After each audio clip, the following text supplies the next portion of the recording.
I mean, I think the question is Beastie Boys rap? Well, I think it is rap. It's. I think they pushed outer limits. I don't Or is know. it like the original version of pop almost? I think they stretch the limits. I think they're kind of like the Ohio Machine. They stretch the limits of what people think the game is. And then they come see us play. It's a little something different. It's a little something different what they expected. That's what that's why I feel like we should be playing Beastie Boys at all of our home games. I think we do. I think the problem is that you're so ingrained in coaching the team that you sometimes miss the little hidden gems that are Ohio Machine game day. I mean, we got Beastie Boys in there. We have Welcome to the Jungle when the team comes out, because playing at Selby is no easy task. I think that that's one of the great things about being out there is we do put that time and thought into it. And maybe the problem is we're just not playing the music loud enough for you to hear between all your Oh no, coaching no! statements. I hear. I definitely. I give a shout out for every time I hear Beastie Boys, Guns N' Roses, and AC/DC. Which last year I felt like we played a lot of AC/DC. We definitely had a lot of AC/DC. I mean, it helps when you wear black jerseys and you play back in black like 6 times in one game. Right. I also feel like Columbus is one of the few cities that has a MLL team located in a general vicinity that has about 10 classic rock stations. So we're just crazy if we don't play classic rock at our games. I mean, I pretty much agree with you on the basis that Ohio is the only state that has the Rock and Roll Hall of Fame. True, true. I guess that's maybe why we have so much classic rock radio stations. That and classic rock is just, I think, the preferred music of anyone with musical taste. Wait a second. Or was it that we played so much classic rock? Because we definitely played much more classic rock prior to the Rock and Roll Hall of Fame being here.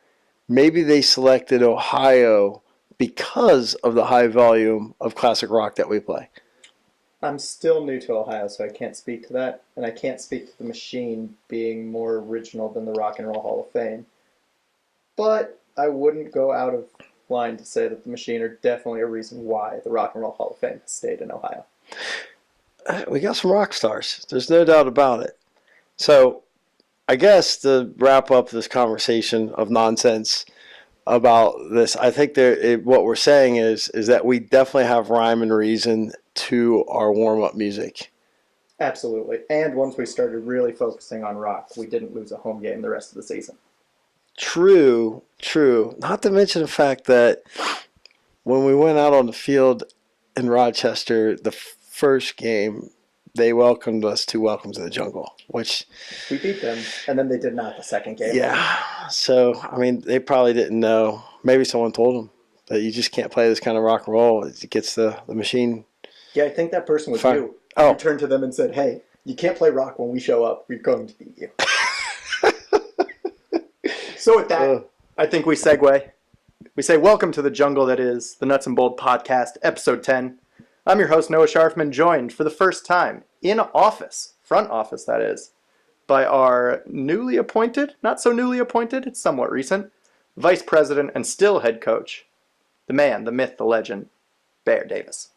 Bear, thanks for being with us. It's always a pleasure. So I wanted to get together and do a little podcast, really because I wanted to talk rock and roll. But secondarily, because Supplemental Draft's coming up. It's on Wednesday, December 17th. And, since we last spoke, we had a complete season. I think you were the inaugural guest on this podcast. Way, way, way back in Charlotte, if I'm not mistaken. And, something that I've added to my resume, for sure. I think it's good. I think that's why you're vice president, not assistant to the vice president now, as you've done the podcast. So they felt comfortable giving you that level of responsibility, sitting down with me, and talking rock and roll, a little bit of the Ohio Machine, and most importantly, Dairy Queen Dilly Bars. Oh my goodness.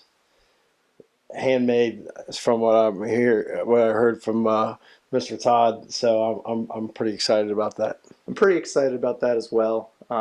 We'll share with our podcast listeners coming up as we get closer to the season. There might be some little event going down at a Dairy Queen one day, the Ohio Machine. We're in the planning stages, but there's going to be a lot of blizzards and dilly bars and good treats like that in the near future.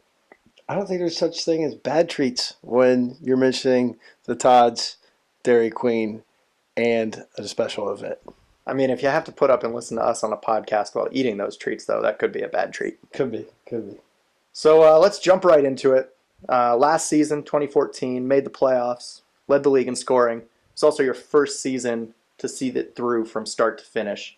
How is that different from your previous year? And what do you think you learned from that we can push towards as the supplemental draft, collegiate draft, and the 2015 season roll up? Well, in 2013, we inherited a roster, and it was good. It was a good roster. This wasn't maybe particularly the roster that we and our staff, put together. We took what we had, and I felt like those guys did a great job of competing, and we molded our systems around what we had. And I think what last year was probably a better version of our vision on what the Ohio machine needed to look like and where we wanted to be. And the guys did a great job of probably taking it a step further by taking ownership of that vision and making it work. And we knew it was going to be a process. That's why I think we weren't pushing that panic button early when maybe the games weren't falling our way. Everybody had bought into it being a process of formulating who we were, and I think that's what made it fun, for me at least, and hopefully the rest of the team. One of the things that you could tell from our team in terms of the fun aspect was when they scored goals. And let me tell you, they scored so many so quickly. Not only did we lead the league in scoring, but we led the league in number of times that I couldn't tweet fast enough when we were scoring runs. I mean, you guys outpaced Twitter, which is somewhat difficult to do. Then the guys end up celebrating.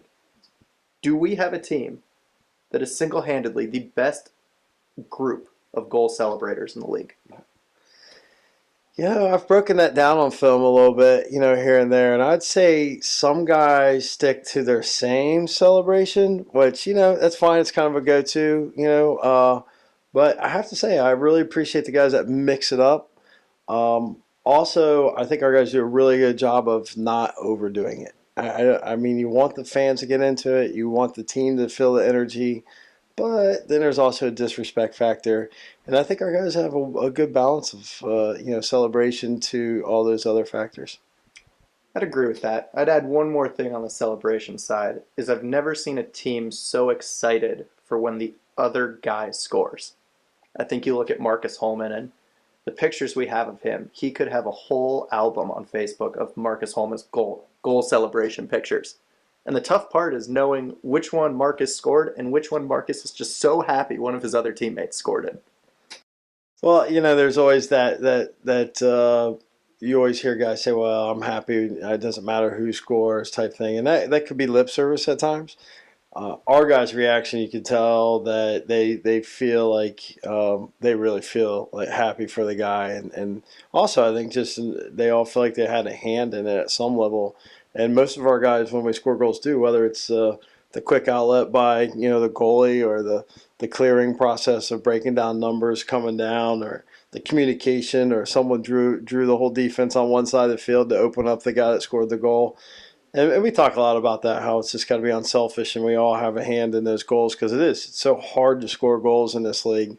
So when we do get that opportunity, to score a goal, it most likely took all, not just the 19 guys dressed that day, but guys that practiced the night before, our practice squad guys giving good looks, to coaches prep, to the players prep all week, watching the goalie scouts and the defensive scouts. It's such a time commitment to scoring those goals that it's worth getting excited for sure. I think you touched on it a little bit, and I know we've talked about it as well. One of the keys that we identified as successful last year that helped us make the team's first playoff appearance and lead the league in goals was the general camaraderie and friendship that the guys, the staff, the coaching staff, the front office, the medical staff, everyone had with the players. It really wasn't a team, it was more of a family. Is that something that was talked about, whether it was at camp last year or, is it something that we worked on at the beginning of the season? How do you see that aspect of locker room camaraderie moving forward? That was probably the number one thing that this team had before I got here. I mean, the leadership that was in the locker room, they did a great job of just laying a foundation of, regardless win, lose, draw, that we're all going to get along. We're all going to we're going to have a great locker room. And so I think our staff was pretty fortunate that we inherited that. Sometimes, if you're not winning and you have a bad locker room, that's a lot of work to do. And we were real fortunate that we inherited a great locker room at the minimum. And that's hats off to those guys, for keeping that atmosphere even when they weren't winning games. And and it was good foundation. So I think we just built on it basically, and we said, when we get together, I feel like it's more of a family reunion. We talked about that, on the weekends. That's what it is. It's like we get the opportunity to have 16, 18 with training camp, all that family reunions, and when we sit down and have meals together and we go do, things, we come out to practice. You can definitely feel it. That's the vibe, with all of us. And we include people, our training staff's there. Everybody has a hand in our success. So no point in leaving anyone out. So as we get ready for 2015, we're anticipating a schedule real soon. And then we have all the big milestone off-season events coming up. We have the supplemental draft. We have the collegiate draft. We'll hit training camp. Then we're off and running in early April with the 2015 season. Let's kind of take a look back at the roster we have right now and how that positions us heading into next season. I think we'll start with the attack. Right now we have Steele Stanwyck, Marcus Holman, Logan Schuss, and Derek Maltz at attack. How does that shape up moving into 2015? The nice part about that attack is you get such a multi-dimensional talent, and we also are very young. We're young in that position. Even though they score a lot of goals, there's still not a ton of experience. I mean, most of those guys, actually, Steele last year was the only one that had a full season of experience. And if you look at that, that's pretty remarkable. And so it's also fun in a way. We get to say, hey, we get this group, possibly for a couple of years together, and we have the lefty. We have a couple guys that can play X and have both hands. We got an inside finisher. All have big games for us last year. Even Derek, Maltz had a huge game when some of those guys were away for the USA team, and so it's fun. It's fun to have that mix coming back for sure. I think that's one of the things that our midfield also brings, is the midfield has that versatility. It kind of has a guy that accepts each role. You look at someone like Kyle Harrison, Peter Baum, Tommy Schreiber, Kevin Cooper, and then although he played primarily in a defensive role last year for us, you throw Jake Bernhardt into that mix. How do you see the midfield as a unit, and then how do you also see them interacting with the attackmen when it comes to actual set offense? They're all so athletic, and what took us time last year was just to figure out ways to get out of each other's way. And finding the right matchup. What really gets difficult for when you play against us is figuring out who you want to put your short stick matchups on, and last year I think it was proven time and time again that there wasn't too many short sticks that could play defense on some of these guys. Regardless. We had watched people, that was going into week to week. We're like, hey, any one of you 6 or 7 could be short, have the short stick, and you just got to be prepared to dodge.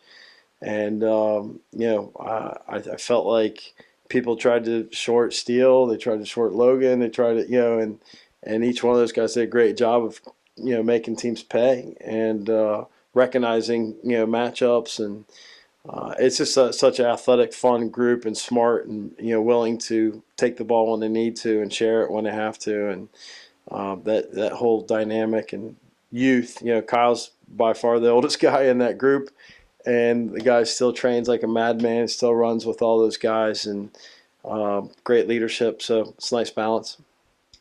Last year we made a few moves to the roster, and the team really started to pick up, and I'm not sure we lost a regular season game after the final move we made trade-wise. A lot of that was focused on the defense, bringing in Stephen Waldeck, play at pole, and then you throw in the combination of adding a guy like Dan Groot at defensive midfield to a group that includes, Dominique Alexander and Dana Wilbur and Chad Wiedmeyer, Max Schmidt, the loss of Greg Bice this year to retirement. How do you see the defense taking shape in front of Phipps and Scotty Rogers heading into 2015? Well, adding Waldeck, I mean, that brought so much to the table for us. I mean, he was just he was a little bit buried, behind some talent up there at New York. He had an injury. Those things happen in our league, and sometimes they happen to really good players, and they tend to get overlooked, and that happens. I mean, like it happens on our roster, I'm sure.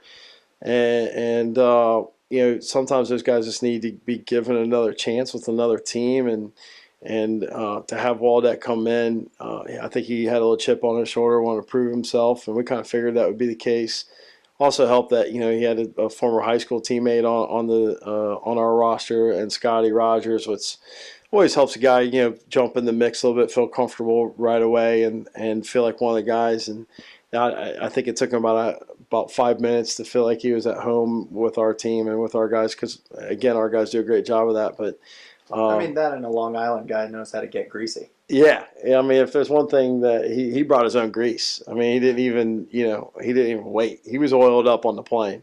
So that's the beauty about him. And he brings a hammer, man. The guy's just he's physical. He plays the game, gritty, and that's something that I wouldn't say we were missing, but we needed a little bit more depth in that kind of mentality, and he brought that. So, and Groot probably comes up with more dirty ground balls than our whole defense midfield does, but he jumped right in there, and you just see some of the plays he makes. He gets some ground balls that not every guy out there is willing to get, and he's kind of a silent killer. Like you look at the end of the game and you see like one or two key plays where he could have turned the game around, and you're like, oh wow, I didn't even realize Groot was out on the field. And then you watch the film like, whoa! I was like, Groot did a lot more than what we thought he did, and that's the type of player he is.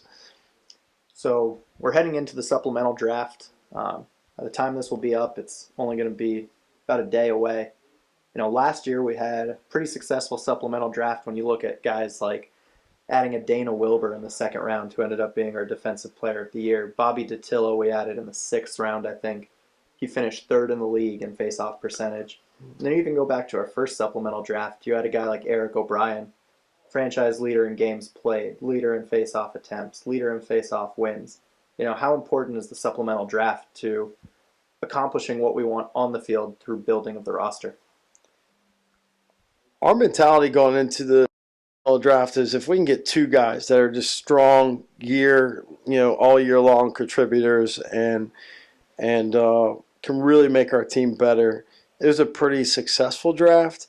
However, you get three guys, I think are golden. If you can get three mileage out of three guys, and then you always have the possibility of guys missing a game here or there for some. So if you can add that depth where somebody can slip in and help you out, and add that depth, be a role player, in those kind of occasions. But that's our thought process. And as you mentioned, some of those guys don't come in the first round or second round, so it's just kind of being smart to your needs and who's available, that in the draft. And I feel like there's a couple guys in this draft that can definitely help us, get to where we want to be, in August. So I want to put you on the spot here. I feel like we owe it to our tens of listeners out there. Supplemental draft.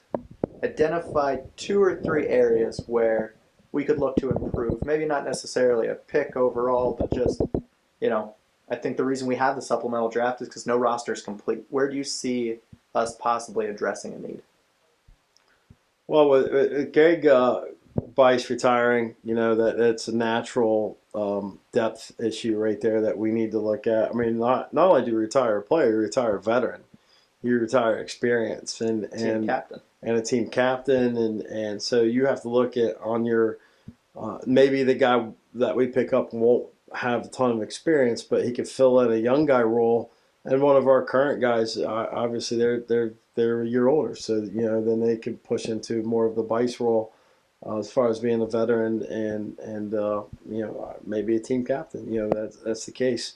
But we feel like there's a couple defensive guys that can help us add that depth that we need there. And then, it's always good to know that, you got the realization of the fact that we're not going to have Logan, in a couple games because he'll be playing indoor, and we have to address those situations. And guys have conflicts due to, commitments and to make sure that we have the right guys to fill in, if need be. So the good thing is we're not looking at this as a rebuilding. It's more of a depth, added depth, where last year our thought process was a little bit different. Yeah, and I think the great part about our league that sometimes gets overlooked is the actual talent in this player pool. I mean, I think that if you were to expand by 2 teams, you add the league in, I think player-wise, there's enough talent to go around. I think sometimes it's just giving those guys the opportunity. You look at a Dana Wilbur last year, Bobby DeTillo. Once they got the playing time, they made big impacts. So I think it's cool for fans to get to see, who that guy is we might pick up in the 11th round that might make an impact day one and, never give up a spot. Yeah, I mean, there's players that were picked, late in the supplemental draft last year that played, every minute, for a team, and I think that just it goes to show just how tough it is to make a lineup and how much talent there is out there, and it's fun. Like I totally agree. I feel like if we expanded the league by 2 more teams, tomorrow, that they could fill those teams and be competitive, for sure. So before I let you go back to your actual responsibilities, which aren't talking to me, but it's getting ready for this draft that's coming up. You moved the family out to Ohio. What's the best part about being back home and living in Hilliard again and just being back in the great old Midwest? Yeah, well, coming back home has been really cool in many ways. The kids are in school in the Hilliard City School District where I grew up and went to school, and having those connections and being back in the community that gave me the game of lacrosse, and I get to give back is a pretty awesome experience for myself and my family. And I think I've probably seen my family more in a month than I had in 12 years before that. So it's pretty cool to be back and give back to the community here. That helped me so much get to where I am now, and so it's pretty exciting. I'm looking forward to all the things that we're doing as far as helping grow the game, and not just talk about growing it, but actually getting out there and getting our hands dirty and really growing the game. So to recap for you there, podcast listeners, Coach Davis's favorite part about being in Ohio is he gets to work with me, Noah Scharfman, every day of the week, and not just see me on the weekends. Might have been taking a nap during his last answer, but that's the part I remember from it. So that's the part we're going to go with. Yeah, I did say that somewhere in there, I'm pretty sure. I'm pretty sure. If not, I mean, this is an audio podcast, but there were probably subtitles on that. We do carpool. And it has been nice. It's giving me someone to talk to, because to be honest, I talk anyways on the way home, but at least someone answers now. I'm thrilled about that 20 minutes of my day. Like that really has changed my life, that 20-minute carpool. Aw, you didn't have to, Bear, but you did. You said something nice. Yeah, well, it's a podcast. It is. Maybe if we branch out into a TV show, it can just be a negative 35 minutes. Thanks for having me on the Nuts and Bolts again, and hopefully I can kick off every year. So Nuts and Bolts, now that this is my second year being able to have that opportunity. Oh, well, there's going to be a lot more than just kicking off the podcast. I have a feeling that during the season, you're going to be seeing a lot more of me and this microphone. So, podcast listeners, come on back. Check out the supplemental draft on Wednesday, December 17th, starting at noon. You can follow along at Machine MLL on Twitter or theohiomachine.com. Until next time, we'll see you soon. Bye.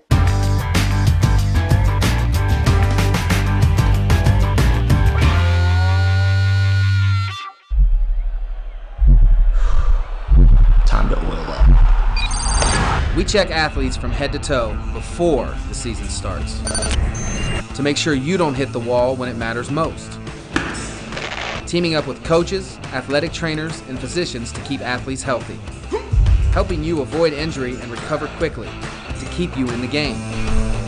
OSU Sports Medicine. The official sports medicine provider of the Ohio Machine and athletes everywhere.